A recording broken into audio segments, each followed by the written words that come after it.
Did you know the Bible had safety laws long before building codes and OSHA existed? According to OSHA, for workplace fatalities, roofers ranked third and falling is the second most common cause. The Bible anticipated this and had legislation to prevent falls from roofs.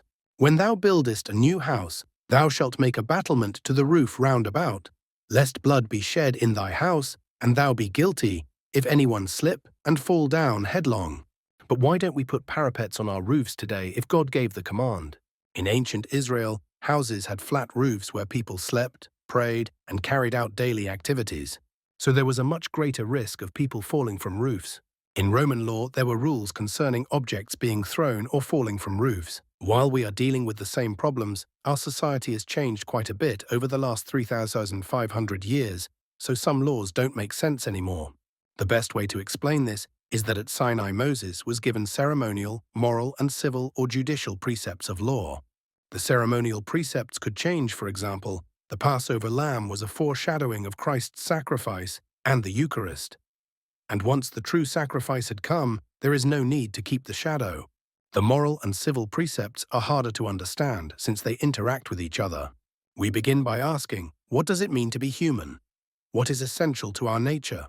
Once we understand that, we see how that nature plays a part in God's plan for governing the universe, and our participation in that order is what we call natural law. Because we share in human nature, we have real duties to God, to ourselves, to our neighbors, and real rights.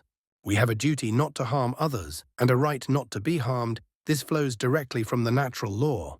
When applied to roofs in ancient Israel, it led to civil laws that required parapets. In Roman law, to prohibitions against throwing objects from roofs, and in modern times, to OSHA regulations about workplace safety. These are just applications of the natural law duty to observe a standard of care to your neighbor, or to love your neighbor as yourself.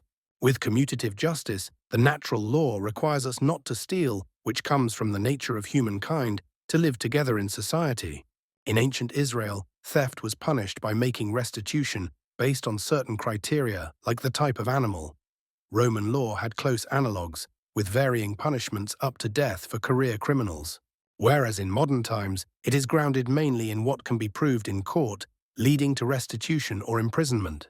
The same principle of justice, but applied in different ways.